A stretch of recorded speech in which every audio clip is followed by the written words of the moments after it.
Welcome back to Keerthi Soumi's kitchen. இன்னைக்கு வீடியோவில் ஒரு ஸ்நாக் ரெசிபி உருளைக்கிழங்கு போண்டா தான் செய்ய போகிறோம். இந்த மசாலா போண்டா எல்லாருக்குமே ரொம்ப பிடிக்கும். ஈவினிங் டைமில் ஒரு டீ கூட சுட சுட இந்த போண்டா வச்சு சாப்பிட்டோம்னா ரொம்ப சூப்பராக இருக்கும். இப்போ வாங்க இது எப்படி செய்யறதுன்னு பார்க்கலாம். குயிக்காக ஒரு 3 மினிட்ஸில் செஞ்சிடலாம். வீடியோவை ஸ்கிப் பண்ணாமல் பாருங்கள். கீர்த்தி சௌமிஸ் கிச்சனை இன்னும் சப்ஸ்கிரைப் பண்ணலன்னா சப்ஸ்கிரைப் பண்ணிட்டு பெல் ஐக்கானில் ஆள் கொடுத்துக்கோங்க. இந்த வீடியோ பிடிச்சிருந்துச்சுன்னா லைக், ஷேர் அண்ட் கமெண்ட் பண்ணுங்கள். இப்போ வாங்க வீடியோக்குள்ளே போகலாம். ஃபஸ்ட்டு இந்த போண்டா செய்யறதுக்கு மசாலா ரெடி பண்ணிக்கலாம். நான் இதுக்கு 2 மீடியம் சைஸ் உருளைக்கிழங்கு குக்கரில் கொஞ்சமாக உப்பு சேர்த்து 3 விசில் விட்டு வேக வச்சு தோல் உரிச்சு எடுத்து வச்சுருக்கேன். இப்போ அதை மசிச்சிக்கலாம். ஃபோர்க்கில் இந்த மாதிரி லைட்டாக உடச்சி விட்டுக்கோங்க. ரொம்ப ஃபைனாக மேஷ் பண்ண வேணாம். இப்போது ஸ்டவ் ஆன் பண்ணி வானல் வச்சுருக்கேன். இதில் 1 டீஸ்பூன் எண்ணெய் விட்டுக்கிறேன். இதில் 1/4 டீஸ்பூன் உளுந்து, 1/2 டீஸ்பூன் துருவன இஞ்சி, ஒரு பச்சை மிளகாய், கொஞ்சமாக கருவேப்பிலை நல்லா பொடியாக கட் பண்ணி சேர்த்துக்கிறேன். இது கூட ஒரு மீடியம் சைஸ் வெங்காயம் நல்லா ஃபைனாக கட் பண்ணிக்கணும். ரொம்ப பெரிய பெரிய பீசஸாக இருந்துச்சுன்னா உருளைக்கிழங்கு மசாலாவை நம்ம உருண்டை பிடிக்கணும். அதனால் ரொம்ப குட்டியாக கட் பண்ணிக்கோங்க.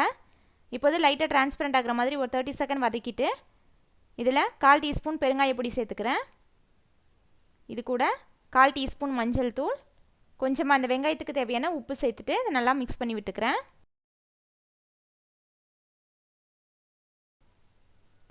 இப்போது இதில் கொஞ்சமாக நறுக்கின கொத்தமல்லி தழை சேர்த்து இதையும் கலந்து விட்டுக்கிறேன்.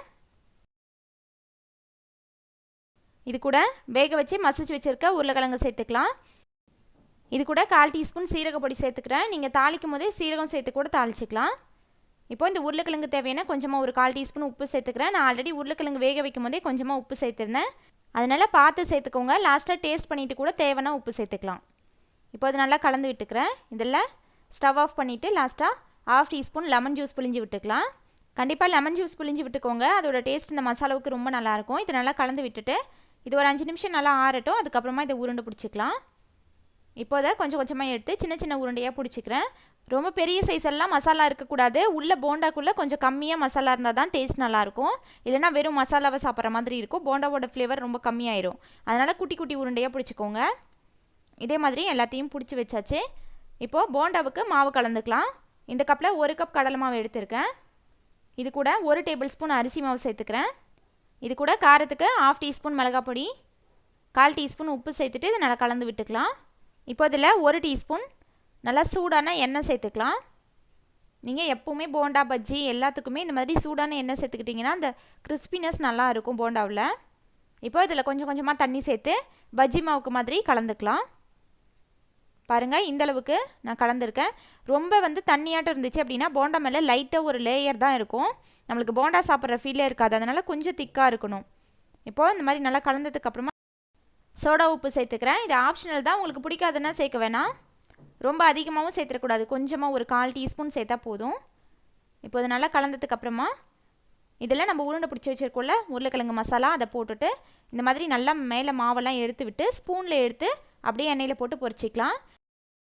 கையில் எடுத்து போட்டோன்னா நம்ம கை வச்சுருக்கிற இடத்துல மாவு ஒட்டியிருக்காது போண்டா மாவு. அப்புறம் உருளைக்கிழங்கு மசாலாலாம் எண்ணெயில் பிரிஞ்சு வந்துடும். அதனால் ஸ்பூனில் போட்டுக்கோங்க. ரொம்ப ஈஸியான மெத்தடு.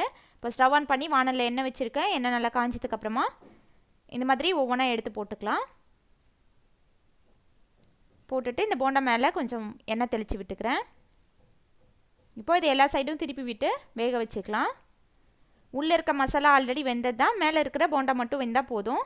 ரொம்பலாம் டைம் ஆகாது. ஒரு 3 மினிட்ஸ் வேக வச்சுக்கலாம். பபுள்ஸ் எல்லாம் கொஞ்சம் அடங்கினதுக்கப்புறமா எடுத்துக்கலாம். நம்ம போண்டா மாவு கரைச்சோம்ல, அது ரொம்ப தண்ணியாட்டம் இருக்கக்கூடாது. ஓரளவுக்கு திக்காக இருக்கணும். அப்போ தான் போண்டா சாப்பிட்ற ஃபீல் வரும். ரொம்ப தண்ணியாட்டம் இருந்துச்சுன்னா வெறும் மசாலாவை சாப்பிட்ற மாதிரி இருக்கும். அதனால் கொஞ்சம் திக்காகவே கரைச்சிக்கோங்க. இப்போ ஒரு சைடு இதெல்லாம் பாதி வெந்ததுக்கப்புறமா இன்னும் கொஞ்சம் எடுத்து போட்டுக்கிறேன். உருளைக்கிழங்கு மசாலாவை மாவில் டிப் பண்ணி போடும்போது எல்லா சைடும் மாவு கோட்டாக இருக்குதான்னு பார்த்துட்டு போடுங்க. சரியாக கோட்டாகாமல் போட்டோன்னா மசாலா உடஞ்சி வெளியே எல்லாம் கருகிடும், எண்ணெயே வேஸ்ட் ஆகிடும். அதனால் நல்லா கோட் பண்ணி போட்டுக்கோங்க. இப்போது ஃபஸ்ட்டு போட்ட போண்டாலாம் வெந்துச்சு. இந்த அளவுக்கு கலர் சேஞ்ச் ஆனதுக்கப்புறமா எடுத்துக்கலாம். வெளியே இருக்கிற அந்த போண்டா மாவு மட்டும் வெந்தால் போதும். இதே மாதிரி எல்லா போண்டாவும் போட்டு எடுத்துக்கலாம். அவ்வளோதான், நம்மளோட டேஸ்டியான மசாலா போண்டா நல்லா சுட சுட சூப்பராக ரெடி ஆகிடுச்சு. இந்த ரெசிபி நீங்களும் கண்டிப்பாக ட்ரை பண்ணி பாருங்கள். இந்த வீடியோ பிடிச்சிருந்துச்சுன்னா லைக் பண்ணுங்கள், ஷேர் பண்ணுங்கள். கீர்த்தி சௌமிஸ் கிச்சனை சப்ஸ்கிரைப் பண்ணுங்கள். தேங்க்ஸ் ஃபார் வாட்சிங்.